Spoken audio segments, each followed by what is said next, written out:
From Eyewitness News, this is Newsmakers. The IRS scandal continues to deepen. First, news that the taxing agency targeted nonprofit groups with conservative ties. Now, an audit reveals the agency spent $50 million on travel over 2 years, including $4.1 million on a single conference. It has to start with a recognition that the trust has been violated, and it has to start with a recognition that we have to get all the facts out. Plus, is the immigration bill championed by the so-called Congressional Gang of Eight falling apart at the seams? And will Obamacare be ready to roll out this fall? Our guest this week on Newsmakers, U.S. Senator Sheldon Whitehouse. Good morning. Welcome to Newsmakers. I'm Tim White. Joining me on the panel, WPRI.com reporter Ted Nesi and Eyewitness News analyst Arlene Violet. Good morning, everyone. Good morning. And Senator, welcome back to the program. It's really good to have you. Thank you, Tim. It's good to be with you. Before we dive into all those topics that I listed off the top of the program, some big news is coming out. We tape this program on a Friday. In the last 48 hours, we're learning a lot about the government's approach to intelligence gathering. Reports state the NSA mines internet and telephone data, and all in the name of national security. Some members of Congress say they knew about the program. One of them is dubbed PRISM. Others are expressing outrage. Were you aware of these programs, and what's your reaction? I was on the Intelligence Committee for 4 years. Right. So I am aware of the programs that we run to protect our country. But because I'm on the Intelligence Committee, I'm in or was at the time, I have a real issue with talking about classified stuff, even if it's in the newspapers. If you have been briefed on programs and talk about them, it's a violation of the confidentiality laws. So I can't talk much about it. What I can say is that I do think that it is valuable for us to know if a foreign terrorist, if somebody who is on our foreign terror watch list is accessing Google to find out how you make a certain kind of bomb or how you hide something in a suitcase or whatever. So I think the fact that we're tracking these people not only in the way in which they communicate with each other, but in the way in which they access some of these larger programs isn't necessarily a bad thing. I'd also point out the difference that I know, particularly as a former Attorney General, you are well aware of. There's a big difference between accessing the content of somebody's communications, what are they saying to each other, and determining when and where communications were made. And that's, you don't need a warrant for that. You don't. One can lead to the other, though, and a lot of people feel. And ordinarily in an investigation, as you guys well know, you might start with a subpoena for the business records, the so-called metadata, right, that lets you know who spoke to whom and when. And then when you find out that bad guy one spoke to this person who's in a position to do harm to someone, you then say, this is interesting. We better find out what that conversation was about, and then you get the warrant. So are the New York Times reports correct? I mean, they're talking about a much broader reach, that every phone from the business callers that use Verizon, that the government has had access to that. They're talking about internet and 9 internet sources that they have tapped into. Are those reports incorrect in your view, and if they're correct, you feel it's an overreach? I can't speak to whether they're correct because of the classification restrictions that I'm under. Should you be able to speak to that, though? I mean, we send you to the Senate to protect the public, to make sure we don't turn into a police state. Is there something wrong with the fact that now that it becomes public, that you can't say whether those reports are exaggerated or not? Doesn't that need to be changed, then? I think we overclassify, dramatically overclassify. It's a battle I've had for some time now. But once something is classified, and that's not my decision, then I'm under the legal requirements not to talk about it in any detail. So what I will say, though, is if you could imagine that you wanted to keep sharks from swimming up a stream, you'd want to know what fish were going by so you could identify which ones were sharks and you could identify them. And if all the system did was to quickly identify shark, not a shark. And if it's not a shark, then no further search, nobody ever looks at it, then I'm not sure that's such a bad idea, as long as it really helps us get after the sharks swimming upstream, the people who want to hurt us and who we need to be aware of what their communications are. I think I think they've publicly said that this is a program that has been operational for a long time and that has received all sorts of approvals from the judicial branch of government, executive branch of government, attorney general, and so forth. It's very closely monitored, I will say that. So it sounds like you disagree at least somewhat with your colleagues Senator Wyden and Senator Udall, who have raised real concerns over the last few years about whether President Obama is making the right balance between civil liberties. You sound much more confident that balance is being struck appropriately. Is that fair to say? I've spent several years looking at these programs on the Intelligence Committee, and if I were not comfortable with them, I would have really been I would have made that point very, very clearly. We have a slightly different point of view. Al Gore is quoted this week as saying, quote, "Is it just me or is secret blanket surveillance obscenely outrageous?" You disagree with the former vice president?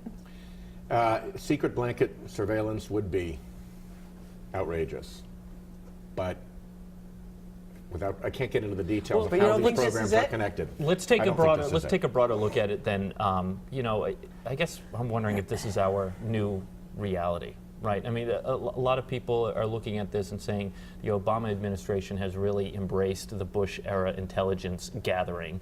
And I'm wondering if you think that this is just the cost of how we live now. Here's what I think it is. It's an old reality and a new reality.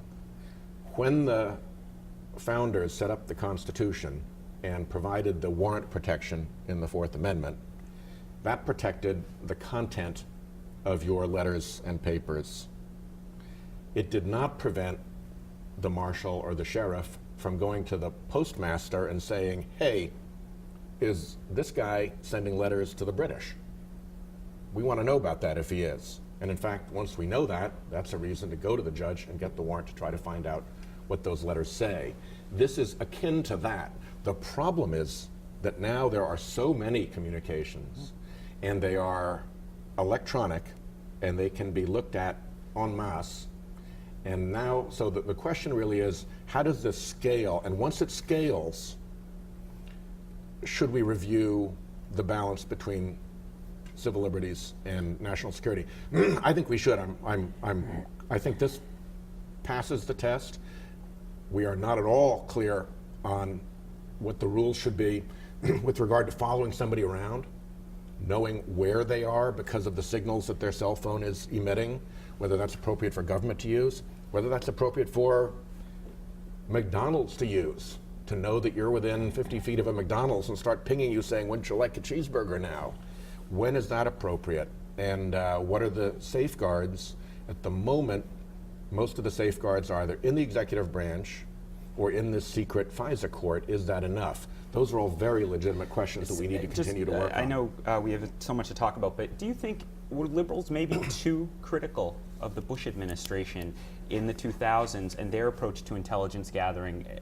Because as you say right here, yes, I know you can't get into the details, but what we think we know from the press reports this week is very broad. As we said, Senator Wyden disagrees with you. He's a fellow progressive Democrat.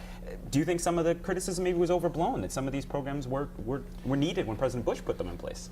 President Bush had the warrantless wiretapping program that was so bad that it created a revolt within the United States Department of Justice when they became aware of it, that ended up with an actual showdown in the Oval Office between the President of the United States and the acting Attorney General, Jim Comey, that backed them off and caused them to redo that program in a more civil liberties oriented way.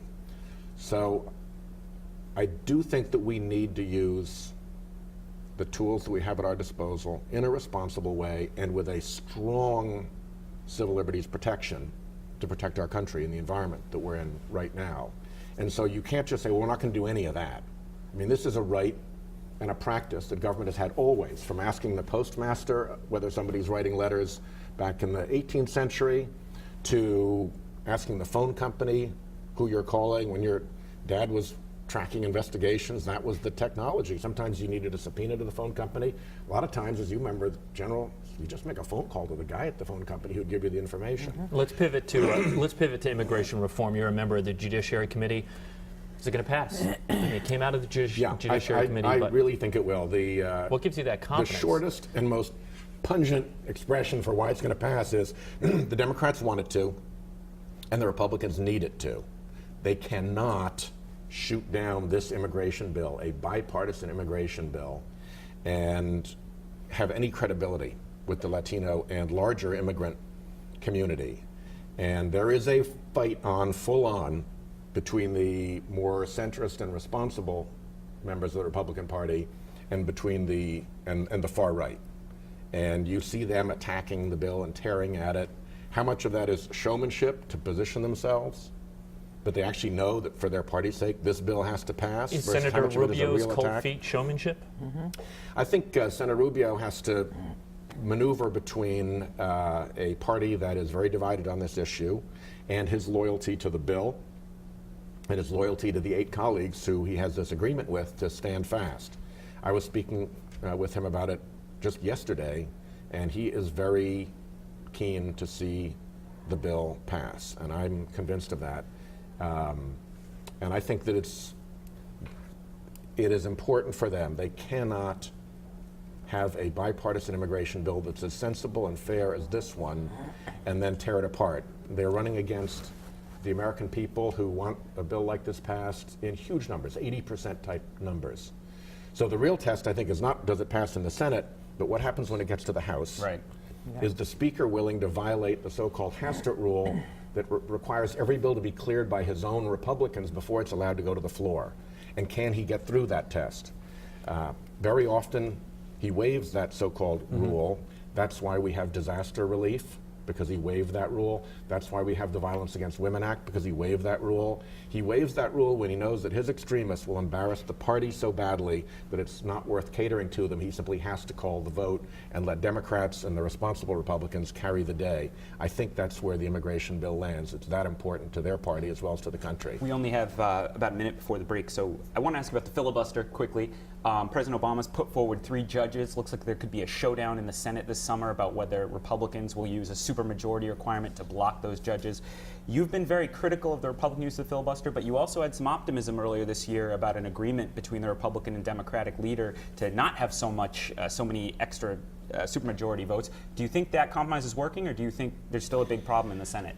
It has not been working recently on nominees, and the Republicans have broken the understanding that had prevailed since the Gang of 14, that we won't use the so-called nuclear option or the constitutional option, and they won't filibuster people unless there are extraordinary circumstances.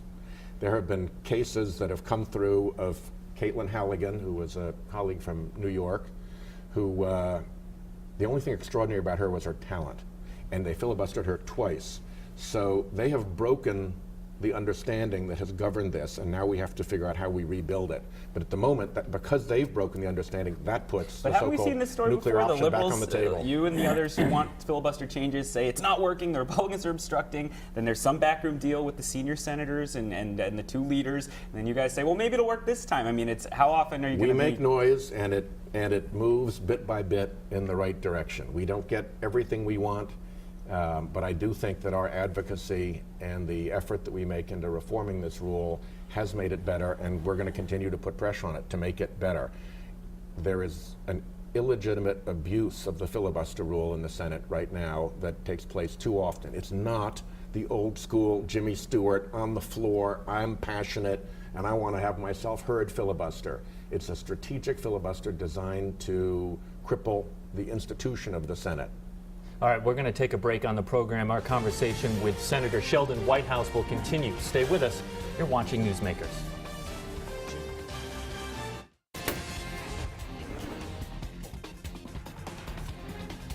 Welcome back to Newsmakers. I'm Tim White. To my right, Ted Nesi and Arlene Violet. Our guest this week is Senator Sheldon Whitehouse. Arlene. 3 times in the first half, you took little shots at the Republicans, called at one time extremists. Now, I know you've apologized for taking to the Senate floor during the Oklahoma tornado issue, and you didn't know that was going on at the time, according to your staff. But there's another aspect about your speech, because you talked about the Republican Party. They shouldn't let the extremists run off the cliff. That is a disgraced Republican Party. But given the toxic environment of D.C., aren't these epithets just contributing to the ill will and the inability to be bipartisan?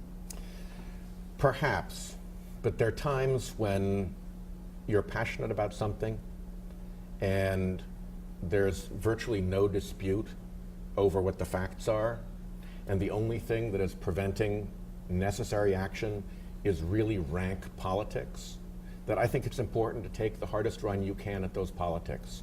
If people are looking back 20 years from now and a Sandy-type hurricane has really clobbered the South County shore, if we're seeing the orchards up in Johnston crippled by winter blooms and then freezes so that they can't do their work, as the fishermen watch our fish move more and more out to sea, as jellyfish become standard in the Narragansett Bay instead of regular fish, people are going to look around and say, this is climate change. Where were you? Why weren't you fighting about this when you knew and everybody else knew?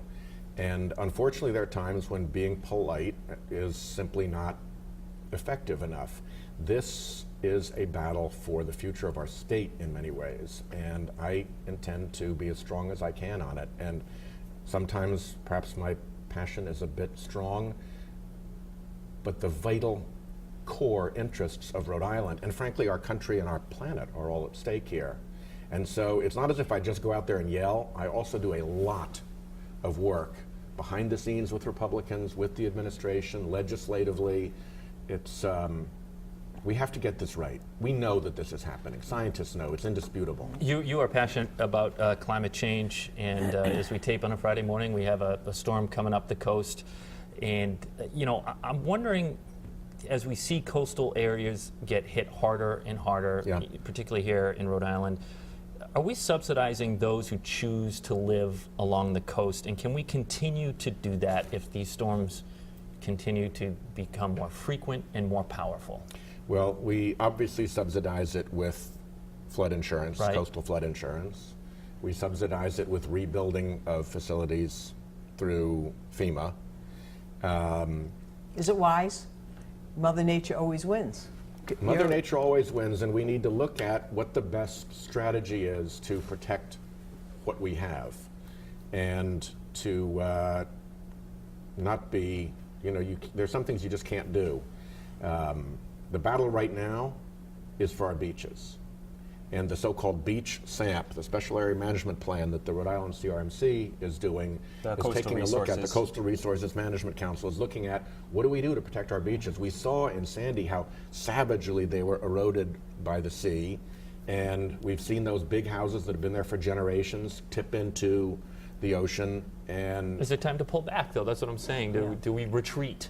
It may be, but what we need more than anything else is to understand what is going on, to have good information and data so you know where you should retreat, where you can rebuild natural defenses, where a seawall or something more man-made might help, and how the system is working so you're not hurting one place when you help another. And that's a national information. You're pushing something, the National Endowment for the Oceans. Is that the National Endowment for the Oceans would fund that kind of activity so that Rhode Island could have much more energetic about figuring out what needs to be done to protect our beaches. And back to your point earlier, I worked very hard with Republican friends, and I got 14 Republicans onto a environmental bill, and some of them weren't even from coastal states. So you got to play, all your cards when there's a lot at stake, and a combination of hard work and working diligently with colleagues, and also pointing out where they're just miles off base, I think are both important.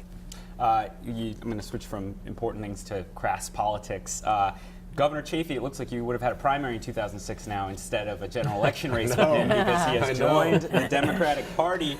Apparently you were right and he was wrong, he now admits effectively. How did you find out Lincoln Chafee was going to join the Democratic Party? He called me. What did he say? He said, Sheldon, I'm going to announce this coming week that I'm going to become a Democrat. I'm going to go into City Hall and file my papers as a Democrat. And you what'd said- you You say? said? I said, well, it frankly comes as no surprise because I think you've been a Democrat in your heart for a long time, so welcome aboard. And will you make an endorsement, do you think, in next year's governors? You yourself were a gubernatorial candidate in 2002.